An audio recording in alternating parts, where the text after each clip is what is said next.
Buonasera e benvenuti a questa nuova puntata di Verona Live. Oggi parliamo di turismo, il tema del giorno di Verona Network. Oggi va a toccare quei settori, ristorazione, turismo, eventi, settori trainanti a Verona e in Veneto, ma purtroppo fra i più colpiti dalla pandemia e dalle difficoltà economiche che ne sono conseguite.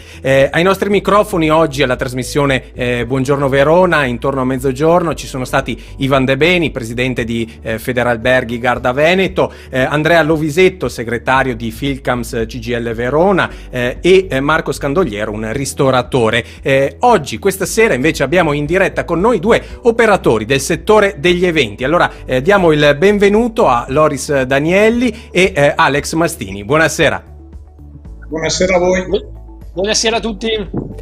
Partiamo intanto a vedere qualche numero. Chiederò alla regia di far vedere il mio schermo e vediamo i dati del turismo 2020, anno da record chiaramente al contrario. A Verona meno 58,4% delle presenze. Qui siamo sul nostro sito dailyverona.it, sono dati della regione di qualche settimana fa. Un esempio, le città d'arte e le località termali appaiono le più colpite, con una perdita delle presenze superiore al 65%. Le città d'arte hanno registrato 16,6 milioni di presenze in meno. I pernottamenti nelle località del lago di Garda sono dimezzati, meno 56%, meno 7,4 milioni in meno. Un panorama chiaramente molto difficile da affrontare. Allora per partire questa sera sentiamo una battuta del presidente di Federalberghi Garda Veneto, Ivan De Beni, e poi la commentiamo questa situazione con i nostri ospiti. Noi nel 2020 abbiamo radicalmente subito una perdita di presenze che si aggira intorno al 55, quasi 60%. E per quanto riguarda invece i fatturati si arriva a meno 80-85% di fatturati, quindi come si può immaginare è stato un colpo devastante per la nostra economia, per il turismo, per tutta la sponda veneta del lago, ma non solo quella veneta, anche quella lombarda e quella del Trentino. Se contiamo che assieme tutte e tre le sponde il lago di Garda contava normalmente 25 milioni di presenze di turistiche all'anno, è stato veramente un colpo incredibile. Il problema è stato adesso che si replica nel 2021, cioè perdere una stagione nonostante sia pesante per le nostre economie e per i nostri collaboratori, perché noi abbiamo lavoratori stagionali che non abbiamo potuto assumere regolarmente, quindi hanno cambiato, alcuni di loro hanno addirittura cambiato mestiere. Certo. Il problema è che finché è un anno va bene, ma adesso probabilmente il 2021 sarà uguale.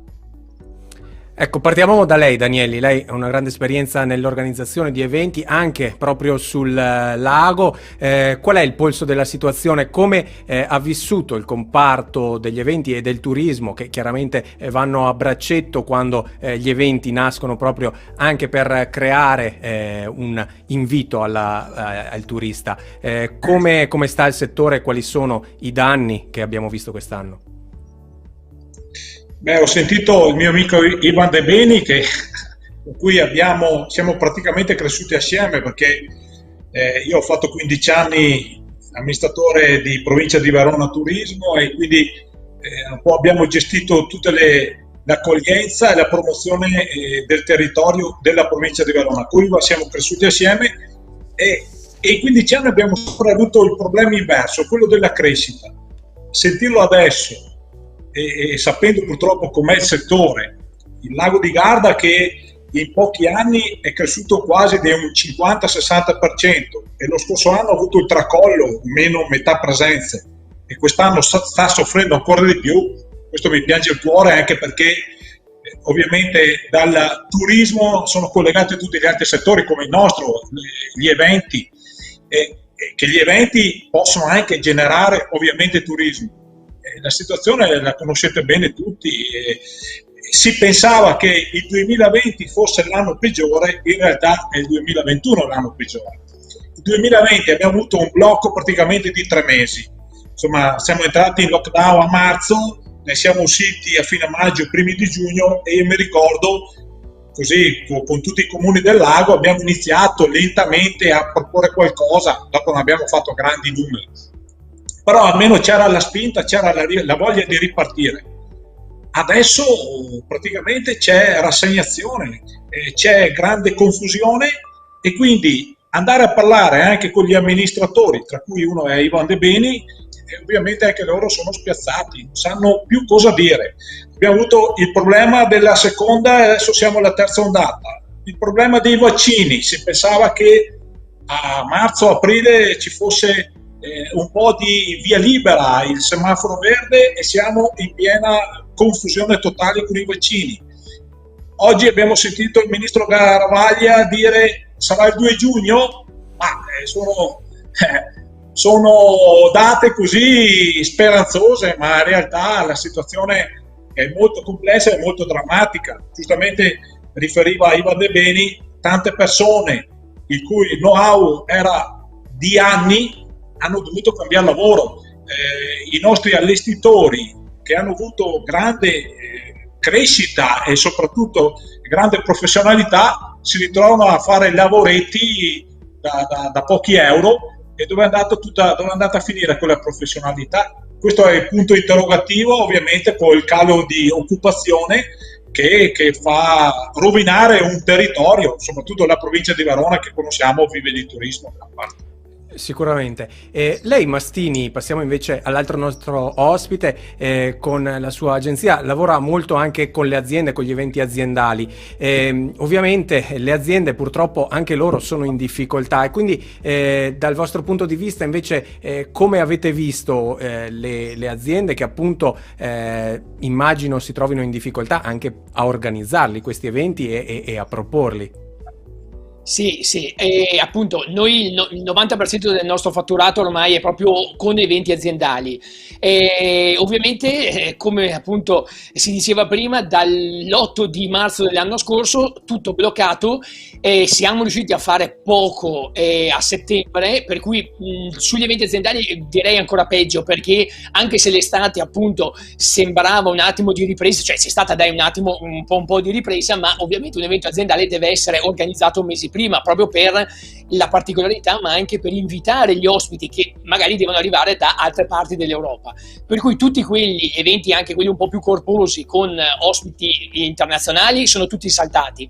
Si sperava di riprendere con almeno il settembre 2021, ma noi appunto abbiamo alcuni eventi in programma, sono già stati spostati al 2022, come anche abbiamo visto il Vinitaly, cioè anche quello vive, sono eventi che vivono di persone che non arrivano da Verona o dall'Italia, arrivano da tutto il mondo, quindi è impensabile che a settembre si possa fare qualcosa con ospiti da fuori regione, insomma speriamo, ma da fuori Italia è molto difficile. Per cui appunto il problema è quello, cioè che non abbiamo una ripresa immediata da dire beh vabbè dai, con giugno qualcosa ci sarà.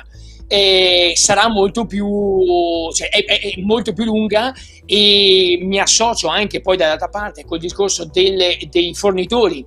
Stiamo anche noi vedendo che tanti nostri fornitori purtroppo, cioè, non solo adesso stanno facendo altri lavoretti, ma il problema è che alcuni stanno cambiando totalmente lavoro, quindi la difficoltà sarà anche tecnici specializzati e altro di riaverli quando tra 6 mesi, un anno, 8 mesi, quello che sarà, si ripartirà. Quindi è appunto risorse importantissime con grande professionalità che, senza nulla togliere, nel senso che sono andati a fare magari il magazziniere ai supermercati, ripeto, senza nulla togliere, ogni lavoro è super onesto, per carità, però ovvio un tecnico specializzato di un service serve lì. E quando oggi si abituerà a lavorare, a fare un altro lavoro che è più sicuro, perché sta anche cadendo la sicurezza del nostro settore, se vogliamo. Per quanto riguarda le aziende, sì, viviamo il doppio problema, cioè ci sono le aziende in difficoltà e quindi sicuramente non avranno soldi da spendere per gli eventi, né adesso né tra poco. Ma soprattutto ci sono anche le aziende che comunque stanno lavorando, cioè le aziende che non hanno avuto grossi problemi, alcuni nostri clienti sono tra questi, per fortuna, che vorrebbero fare l'evento, ma ovviamente, quindi che hanno i budget, hanno tutto quello che vogliamo, ma ovviamente non c'è una possibilità di programmare qualcosa, perché noi qualche evento pubblico l'abbiamo fatto. L'evento pubblico, insomma, in un mese, se vogliamo, adesso non me ne voglia l'altro ospite, però insomma in un mese, una volta che è confezionato, lo si può proporre al pubblico e possono arrivare.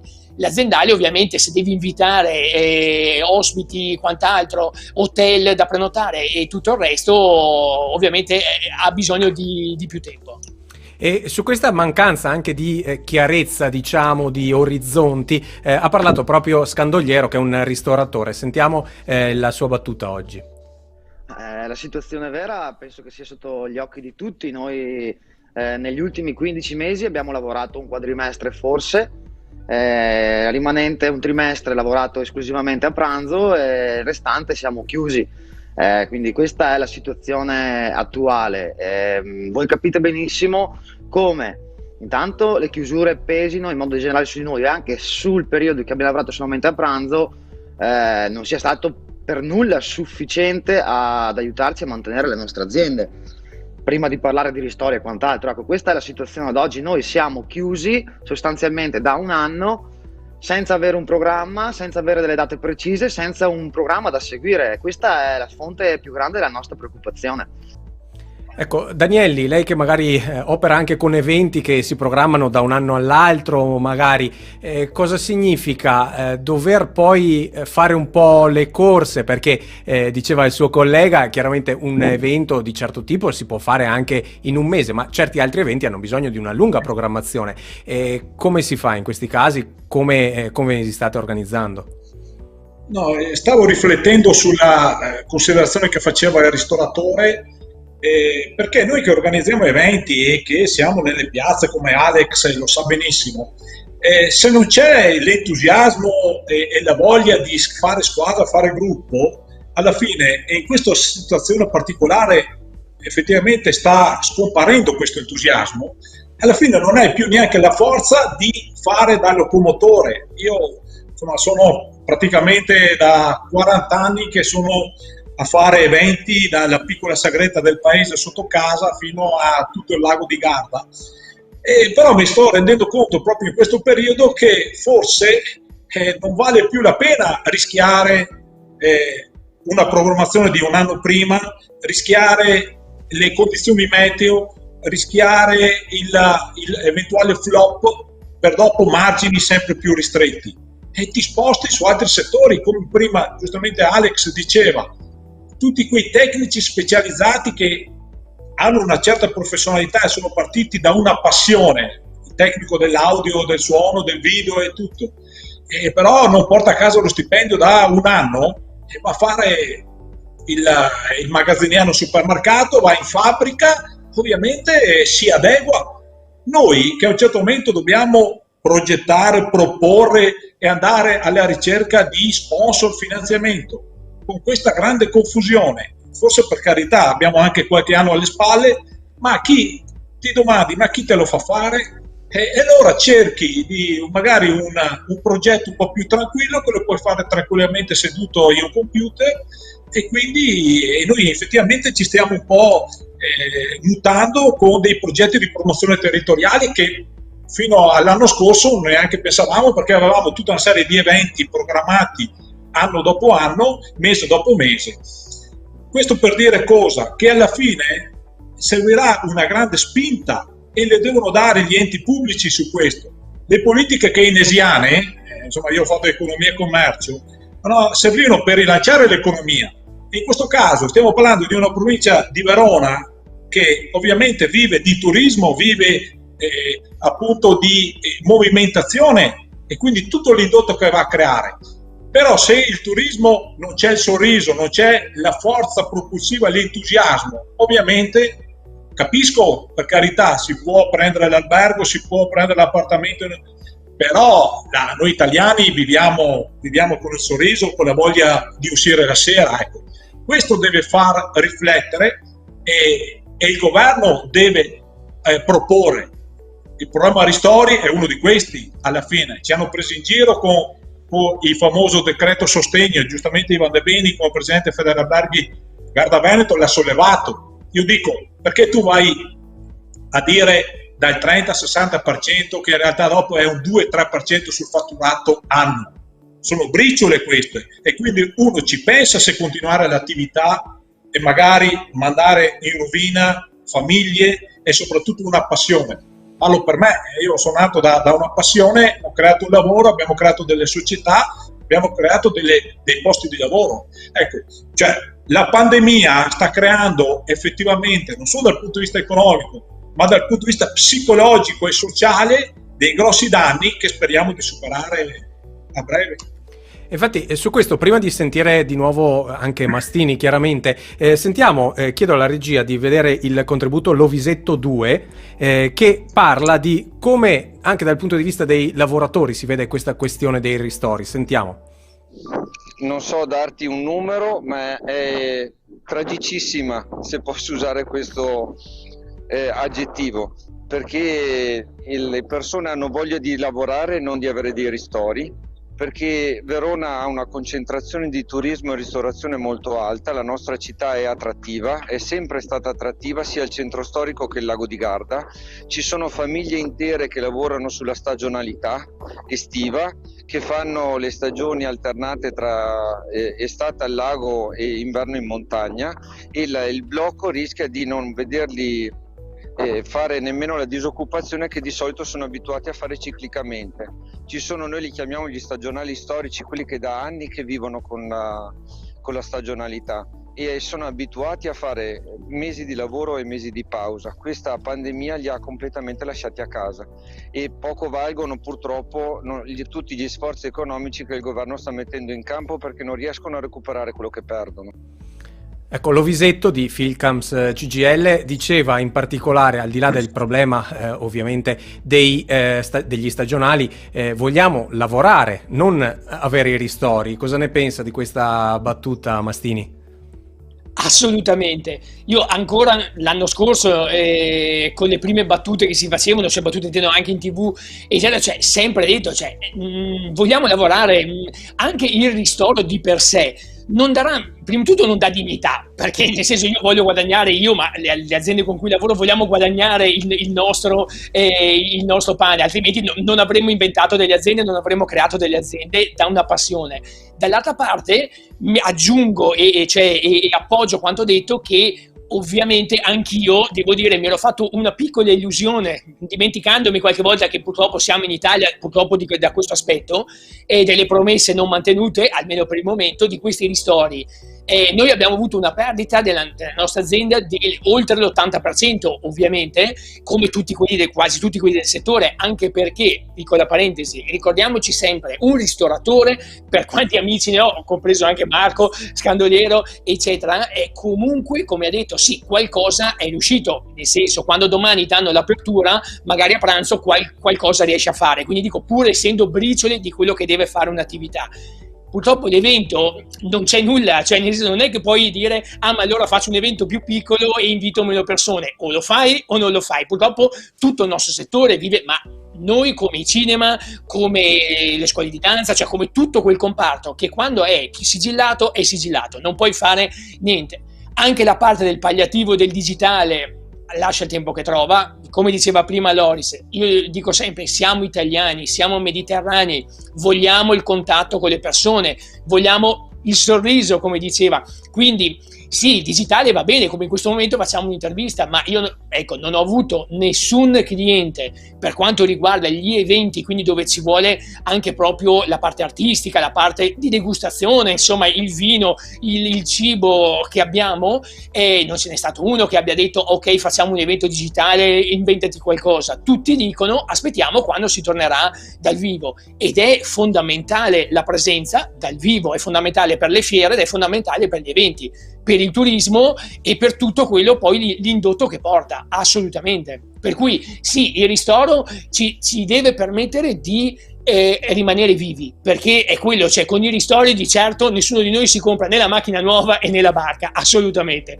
I ristori saranno e ricordiamoci che tutte le nostre aziende, la mia, ma tante altre di quelle con cui lavoriamo, fare il debito in banca l'abbiamo fatto in un attimo, è stato facilissimo, lo Stato ti agevola per andare in banca a firmare e metterti un bel debito per i prossimi 7-10 anni, ma non è così che si lavora, non è così che mantieni un'azienda, quindi purtroppo siamo stati chiusi non per nostra incapacità, per una pandemia che c'è stata. Ci sono fiori di miliardi che dicono che devono arriveranno, eccetera. Poi come li spendono, anche qui dovrebbe aprire una parentesi, ma non è questo, non è il nostro obiettivo, il nostro lavoro.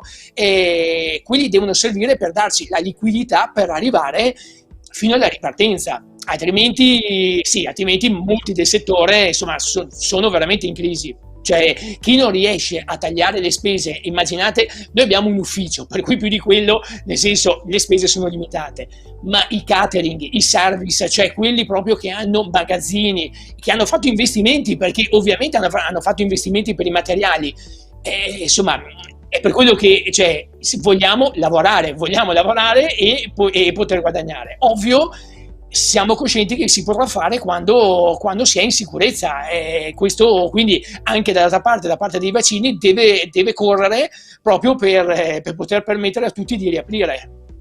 Sicuramente, e su questo sentiamo proprio Scandogliero che guarda al futuro con qualche dubbio su questa campagna vaccinale. Vediamo dalla regia Scandogliero 4. Allora, i presupposti ci sarebbero, il virus, questo virus ha già dimostrato di allentare la presa nel periodo estivo, i vaccini, la campagna vaccinale è partita, però siamo sfiduciati, dopo un anno di promesse non mantenute chiaramente siamo molto preoccupati e abbiamo paura.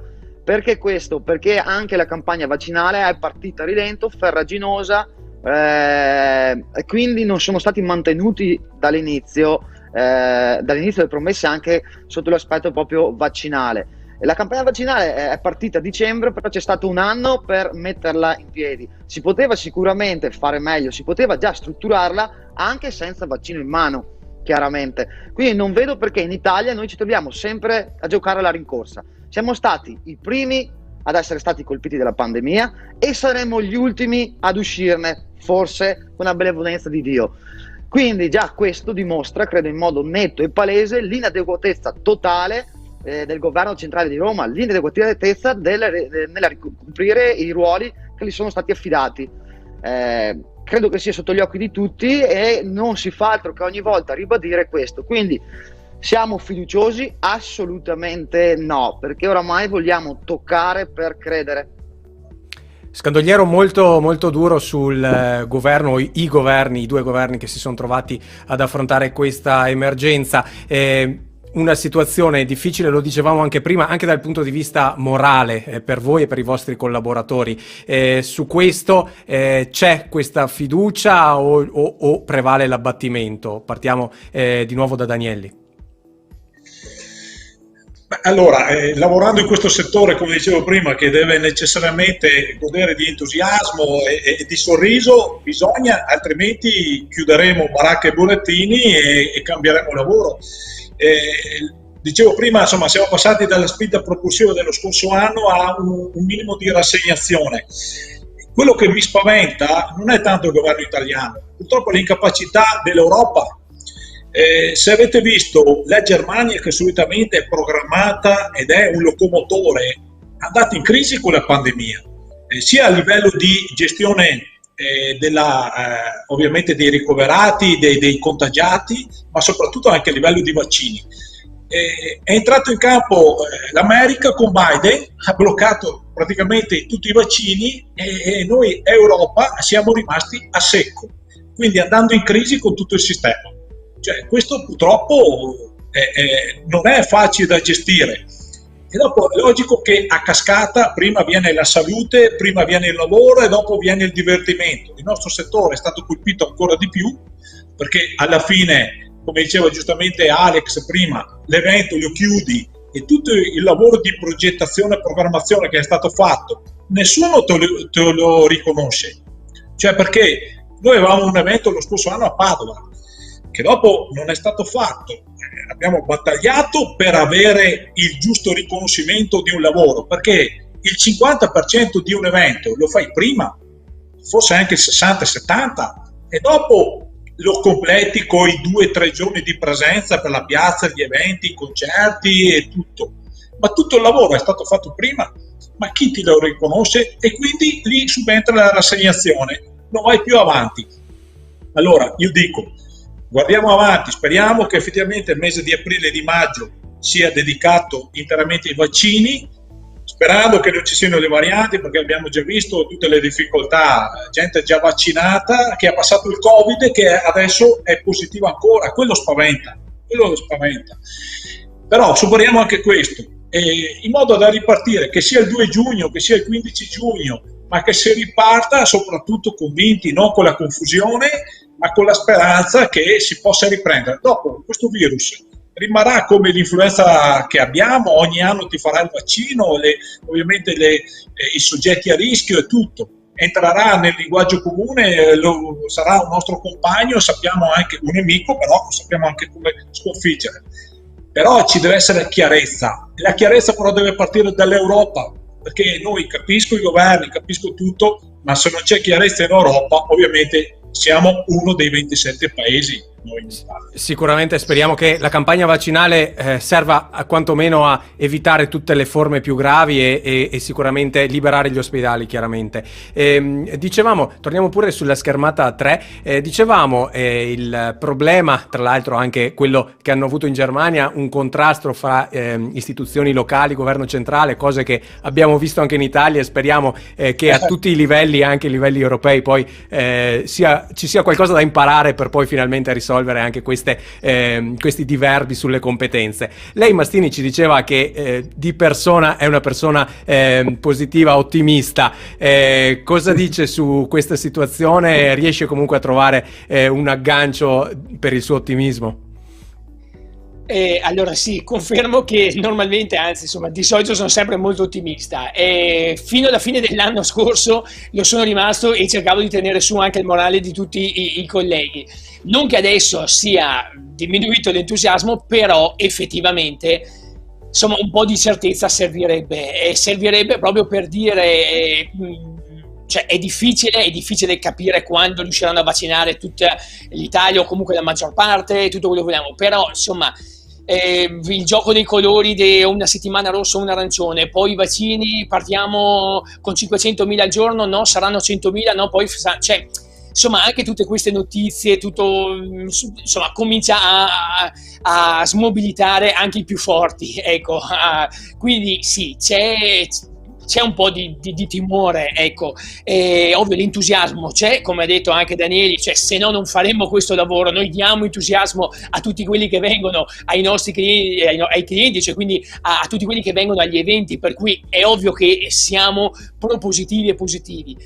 Però anche noi insomma cominciamo cioè, non a vedere la luce in fondo al tunnel, cioè a non capire dove sta andando questo tunnel, perché appunto non hai... Insomma, capisco che ci sia difficile dare certezze, però insomma, non c'è né la certezza di poter rimanere in piedi, non lavorando, cioè nel senso appunto non riuscendo a fatturare, a dire va bene, ho degli aiuti che insomma mi permettono di vivere, non di fare cose grandiose come dicevo prima, ma di vivere e di pagare i fornitori, costi fissi che ci sono. Dall'altra parte appunto un'idea di dire ok, adesso speriamo col caldo tutto quello che vogliamo, però appunto che sia giugno, che sia luglio, che sia agosto, impariamo a convivere, diamo delle regole, ma ripartiamo, ecco, perché ribadendo sempre il mondo degli eventi sembra, cioè tante volte si fa fatica a dire che lavoro fai, ma faccio gli eventi, o cioè sembrano quelle cose un po' aleatorie, però c'è un mondo e c'è un'economia dietro a tutto questo che è enorme, perché come diceva prima appunto abbiamo le persone che camminano nelle piazze e che spendono, abbiamo le persone che arrivano a Verona, che arrivano nelle città e dormono negli hotel, mangiano nei ristoranti e vanno a fare gli acquisti e poi vengono agli eventi, quindi cioè, c'è tutto un comparto di economia importantissimo. Dobbiamo ripartire noi e appunto c'è tutto quello che è la sfera purtroppo del divertimento, purtroppo dello stare insieme, che è la prima che viene chiusa, e come dicevamo l'anno scorso a marzo è la prima che viene chiusa e l'ultima che sarà riaperta, perché ovviamente un'azienda metalmeccanica avrà chiuso quel mese quando è stato l'anno scorso, ma poi lavori con le mascherine e con tutto quello che è. Purtroppo tutto il resto dei comparti no. Tra l'altro andiamo a vedere un commento di Giulio Cavara di Federalberghi che dice, l'ha commentato proprio in diretta sotto al nostro video: per incentivare le assunzioni nella prossima ripartenza il governo deve sostenere le aziende con sgravi contributivi, altrimenti sarà un'ecatombe occupazionale. Questo tra l'altro è uno dei temi toccati anche dagli altri nostri ospiti durante la trasmissione di Mezzogiorno, di Buongiorno Verona. Sentiamo invece, prima tornavamo sul discorso della campagna vaccinale, che deve essere anche un po' un biglietto da visita per l'estero. Se dimostriamo anche all'Europa e ai turisti stranieri che l'Italia è riuscita a rimettersi in carreggiata, già quello può essere un punto di partenza. Allora sentiamo De Beni su questo. Ma io ho imparato a essere molto cauto. Io i conti adesso ormai mi piace farli alla fine. Noi siamo pronti, perché gli alberghi, i miei colleghi, stiamo già preparando le strutture, stiamo già contattando i collaboratori, i quali non vedono l'ora di cominciare a lavorare. Dipende da molte cose, dipende anche dal fatto che va data un'immagine diversa esternamente del sistema Italia, perché nel frattempo i nostri competitor si stanno già muovendo. C'è la Grecia, il Nord Africa, la Turchia, la Croazia, la Spagna, e sono già mesi che stanno lavorando per creare dei corridoi specifici e dedicati. Noi siamo leggermente in ritardo, quindi dobbiamo correre. E in questa ottica cosa possono dare gli eventi al territorio veronese e non solo, insomma, guardiamo anche in ottica più grande. Ritorniamo da Danielli. Ma io con Ivan De Beni lo scorso anno, mi ricordo, ci siamo scambiati vari messaggi perché sì, lui è cauto ma anche a volte è pessimista, e l'ho sempre un po' punzecchiato su questo, e mi ricordo che io dicevo lo scorso anno: guardate che il Lago di Garda solitamente fa un 25% di presenza italiana, il 75% sono stranieri, di cui quasi il 50% tedeschi, perché da studi che avevano fatto all'epoca addirittura il tedesco ritornava 11 volte perché è affezionato un po' addirittura alla stessa camera d'albergo. Dobbiamo puntare, ho detto, sul Lago di Garda, sul turismo di prossimità. Se noi facciamo un conto, in 4 regioni abbiamo circa 20 milioni di potenziali turisti, metti assieme Lombardia, Veneto, Emilia, Trentino, e quindi vuol dire che in un'ora di auto sei sul Lago di Garda, ok? E Ivan non ci credeva tanto. Morale della favola: lo scorso anno il lago ha avuto più 25% di presenze italiane, quest'anno sarà ancora di più. E se noi consideriamo, come giustamente diceva prima anche Alex, che appunto l'ho anche ribadito io, noi italiani mediterranei cerchiamo gli eventi, cerchiamo le feste, a differenza del tedesco. Il tedesco, sappiamo, viene per il relax, viene per la spiaggia, e dopo alle 18-19 è già al ristorante a mangiare. Okay. Noi italiani invece siamo un po' più latini, cerchiamo la festa, cerchiamo il divertimento e tutto. Quindi gli eventi in questo caso sono ancora più fondamentali rispetto al pubblico straniero, perché lo sappiamo. Vi do un dato: quando facevo ai miei tempi Verona in Love, abbiamo fatto proprio uno studio, c'è stato uno studio di un'università di Ferrara sull'indotto che abbiamo creato in quei 3 giorni, perché solitamente durava. È stato calcolato quasi 2 milioni e mezzo. E mi ricordo Giulio Cavara, ristoratore, mi diceva a suo tempo che loro chiudevano gli alberghi in centro città, finito Fiera Cavalli, e riaprivano prima di Pasqua. Con l'evento iniziato nel 2005 da Francesca Tammellini, noi siamo subentrati nel 2008, abbiamo iniziato. Arrivavano 5.000 anche prenotazioni negli alberghi, in quei 4 giorni o 3 giorni gli alberghi erano full, e quindi abbiamo creato l'indotto. E non c'era nulla, c'era il deserto. Dopo sono arrivati i mercatini di Natale, e quindi anche nel periodo invernale si è creata economia turistica che ha avvantaggiato tutta la città. Prova ne sia che prima Verona in Love e dopo i mercatini di Natale sono diventati gli eventi più importanti della città, appunto portando economia. Quindi bisogna ancora di più credere negli eventi, ma lo sanno bene gli amministratori, perché se andiamo a puntare, l'ha detto anche Caner, l'assessore turismo della regione Veneto, dobbiamo puntare molto sugli italiani e sul turismo di prossimità. Il Nord ha le potenzialità per almeno quest'anno passare indenni la stagione e poi riprogrammare ovviamente con una buona campagna promozionale futura. Sì, tra l'altro questo è un aspetto che abbiamo toccato anche proprio ieri, parlando più invece di cultura, parlavamo anche delle bellezze, degli spettacoli, ma anche dei musei che ha il nostro territorio come ricchezza e che a volte un po' ci dimentichiamo. Allora basterebbe anche guardarsi un po' attorno, e questo turismo di prossimità chiaramente può andare a giovare anche su tutti i settori. Mastini, anche lei per quanto riguarda il settore degli eventi, cosa può dare al territorio e alle aziende che lavorano con questo settore? Concordo in pieno appunto quanto detto, e infatti spero non solo il lago ma anche l'amministrazione appunto qui Verona come città che capisca insomma e che si muova in questo periodo, perché bisogna appunto muoversi adesso per essere pronti e già anche far capire a tutto quello che è il contorno, come si diceva, se non possono venire gli stranieri cerchiamo di muoverci.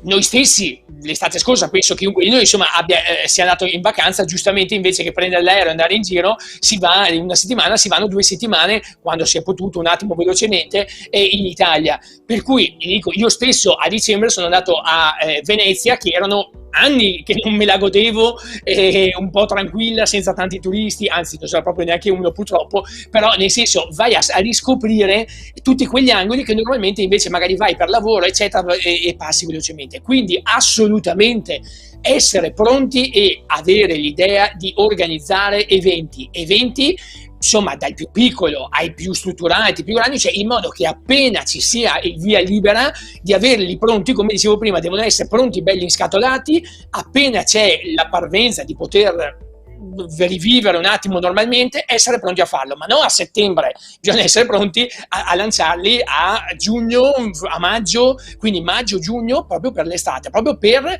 come diceva Daniele, cioè andare a prendere tutti quelli che sono i turisti dall'Emilia Romagna piuttosto che insomma dalle regioni qui attorno, non parliamo di tutta Italia, però almeno dai 100 km attorno a Verona, 150, quello che è le 2 ore di macchina. Assolutamente abbiamo un bacino enorme. Verona è una città bellissima, lo sappiamo, con chiunque persona d'Italia che si parla dice Verona è bellissima, certo, però appunto cerchiamo di dare anche un motivo in più per venire, non solo per andare a vedere Giulietta Romeo, con tutto il rispetto, ma appunto valorizziamo i musei, valorizziamo i concerti, valorizziamo gli eventi, le mostre, tutto quello che può portare gente, assolutamente. Ecco, tra l'altro torniamo sul avere una visione un po' d'insieme e di lungo periodo, che a volte forse manca, invece tanto più in questa situazione può aiutare. Tra l'altro non solo Giulietta Romeo a Verona, è stata una frase è stata detta anche qui, anche ieri, e tra l'altro è un titolo anche di un articolo che abbiamo pubblicato su un numero di Pantheon, quindi ritorna questo tema e speriamo che sia un tema condiviso e che anche tanti altri operatori e istituzioni del settore e del territorio possano portarsi dentro, insomma, e fare proprio. Scusa, aggiungo, con tutto il rispetto del Veronellovo, ovviamente di tutto quello che è l'amore, assolutamente, però appunto cerchiamo di tutti i lati, i 360 giorni all'anno che ci sono, cerchiamo di far capire alle persone che c'è, come ho visto ieri, il Museo Nicolis, importantissimo, piuttosto che altri musei qui di Verona, della radio, piuttosto che appunto le opere, ecco, benissimo, che hanno già presentato il rilancio delle opere, però direi all'amministrazione, cioè non fermiamoci solo all'opera, c'è anche qualcos'altro a Verona, insomma andiamo a valorizzare anche il resto. Assolutamente, assolutamente, senza nulla togliere chiaramente a Romeo e Giulietta, che anzi hanno portato il nome di Verona in tutto il mondo, e di questo dobbiamo rendere grazie a Shakespeare come sempre. Siamo verso la chiusura della nostra serata. Vi chiedo un auspicio, un augurio e anche una pacca sulla spalla, diciamo, ai vostri colleghi del settore del turismo e degli eventi, una parola anche di fiducia per guardare al futuro. Danielli cosa dice? Cosa direbbe ai suoi colleghi e agli operatori del turismo e degli eventi? Beh, una battuta è che la speranza non sia collegata al Ministro della Salute, nel senso che quello lo lasciamo ad altre attività, nel senso buono, per carità, perché la speranza è quella appunto di ritornare nelle piazze, e quello di rivedere anche le tante facce che hanno sofferto, come si diceva prima, il service, tutti gli operatori, gli addetti. C'è voglia, ecco, perché dopo alla fine le piazze per l'Italia di 8.000 comuni, di 20.000 campanili, appunto il ritrovo. È un'Italia che è ripartita nella guerra, dopo la guerra, l'Italia che è diventata in pochi anni una potenza economica, ma soprattutto un'Italia che ha la sua creatività, una creatività che ha creato il Made in Italy, nella moda, nella tecnologia, nelle auto, anche nella scienza, perché sappiamo, e quindi gli italiani devono ritrovare questa creatività. Quindi passerà anche questa rassegnazione, per carità è il momento, però c'è voglia di ripartire. Dobbiamo ritornare in piazza, dobbiamo ritornare con il sorriso. Dopo che ci siano i ristori o non ci siano, non è questo che ci interessa assolutamente. Noi italiani e noi veneti in particolare li dimentichiamo subito. Come dicono i tanti operatori, vogliamo lavorare. Questo è il nostro motto, questo è il nostro auspicio. Ritorniamo a lavorare in sicurezza, perché l'abbiamo fatto anche lo scorso anno, ovviamente con delle certezze, con delle regole, però questo è il miglior auspicio perché l'Italia riprenda, ma riprenda tutto il mondo, non solo l'Italia. Mastini, lei che si è professato ottimista, ci deve dare uno sguardo sul futuro positivo. Assolutamente, io dico facciamo squadra ancora più di prima, perché comunque siamo bravi a fare squadra, chi se ne dica, e assolutamente prepariamoci a tornare a lavorare 12 ore al giorno, no, anzi normalmente le lavoriamo 12, quindi 15 ore, cioè prepariamoci a lavorare ancora di più. Come parlava prima Daniele, in economia, quando si contrae poi inevitabilmente torna ad espandersi ancora più di prima. Per cui dico, appunto, l'abbiamo detto prima, sì, siamo un po' moggi in questo momento, siamo un po' giù di morale, però manteniamoci alti, manteniamoci pronti e prepariamoci, perché come tutti i settori, anche il nostro e soprattutto il nostro, come abbiamo detto, è il divertimento. L'uomo ha bisogno di tutto quello che è il bello, tutto quello che è il divertimento, dopo aver lavorato, essere sano, eccetera, ci mancherebbe altro. No? Quindi prepariamoci, facciamo squadra, essere pronti a lavorare ancora di più di prima. Teniamo duro questi mesi, appunto come diceva Daniele, con un po' di certezze, fate che possiamo ripartire a lavorare e vedremo che l'anno prossimo, appena sarà possibile, sarà ancora di più di prima. Questo è proprio l'augurio, che dopo dovremo solo lottare per continuare a lavorare, cioè perché avremo troppo lavoro, ci lamenteremo tra un anno. Per il troppo lavoro speriamo di tornare a lamentarci anche per quello. Allora di nuovo grazie ai nostri ospiti di questa sera, tra l'altro questi bei messaggi finali, ripartiamo dalla creatività e ripartiamo dalla collaborazione, dal fare rete, sicuramente bei messaggi da portarsi a casa un po' per tutti i lavori, per tutti i settori, quindi grazie di nuovo a Alex Mastini con la sua Mastin e Loris Danielli con la sua Promo Eventi. Grazie per essere intervenuti questa sera. Grazie a voi. Grazie. E buona serata. E chiudiamo questa trasmissione di Verona Live del giovedì sera. Vi ricordo la replica sul canale 640 del Digitale Terrestre alle ore 21:30 oggi, mentre la trovate come sempre poi disponibile registrazione, diciamo, sul nostro canale YouTube e sui nostri canali Facebook. Domani il tema del giorno, trattato a Buongiorno Verona con la nostra Giorgia Pretti, i paesi della provincia di Verona. Stiamo esplorando in queste settimane. Domani tocca a Lugo di Grezzana, allora mi raccomando, seguitela domani con le tante curiosità che come sempre attraggono molto gli spettatori con i nostri ospiti. Grazie ancora per averci seguito e buona serata.